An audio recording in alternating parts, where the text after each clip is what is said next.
চড়ক পূজার ওই ঝাঁপ আর বাঁশে ঘোরানো দেখে ভয় লাগে, তাই না? কিন্তু জানেন, কিছু জায়গায় মানুষ নিজের শরীরেও কাঁটা ঢুকিয়ে এই পুজো করে। ছোটবেলায় এগুলো দেখলে সত্যি ভয় লাগতো, মনে হতো কেউ এমনটা করে কিভাবে। কিন্তু বড় হতে হতে বুঝলাম এটা শুধু একটা দৃশ্য না, এটা একটা বিশ্বাস, একটা ভক্তির প্রকাশ। চড়ক পুজো আসলে মহাদেবের আরাধনার এক বিশেষ রূপ। এই পুজোতে ভক্তরা কঠোর ব্রত নেয়, অনেকে উপবাস করে, আর কেউ কেউ নিজের শরীরের কষ্ট সহ্য করে নিজের বিশ্বাস প্রকাশ করে। এই যে ঝাঁপ দেওয়া, বাঁশে ঘোরা বা শরীরে কাঁটা ঢোকানো, এগুলো আসলে কষ্ট না, এগুলো ভক্তির এক গভীর রূপ।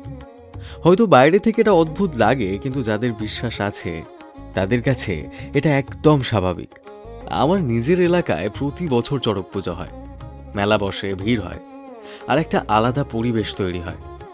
সেই পরিবেশে একটা জিনিস খুব স্পষ্ট বোঝা যায়, সেটা হলো মানুষের গভীর বিশ্বাস। হয়তো আমরা সবাই এইভাবে ভক্তি দেখাতে পারি না, কিন্তু একটা জিনিস শিখতে পারি, নিজের বিশ্বাসের সত্যতা বজায় রাখা। এই পবিত্র চড়ক পুজো উপলক্ষে আপনাদের সবাইকে জানাই আন্তরিক শুভেচ্ছা। এই ভিডিওটি যদি আপনারা ইউটিউবে শুনে থাকেন, তাহলে নিচে থাকা সাবস্ক্রাইব বাটনটি ক্লিক করে তার পাশে থাকা বেল আইকনটি অবশ্যই ক্লিক করবেন। আর যদি আপনারা এই ভিডিওটি ফেসবুকে শুনে থাকেন, তাহলে উপরে থাকা ফলো বাটনটি ক্লিক করে আমাদের পাশে থাকবেন। ধন্যবাদ। বিশদে জানতে এখনই ডাউনলোড করুন আমাদের অ্যাপ বাংলা ক্যালেন্ডার 2026।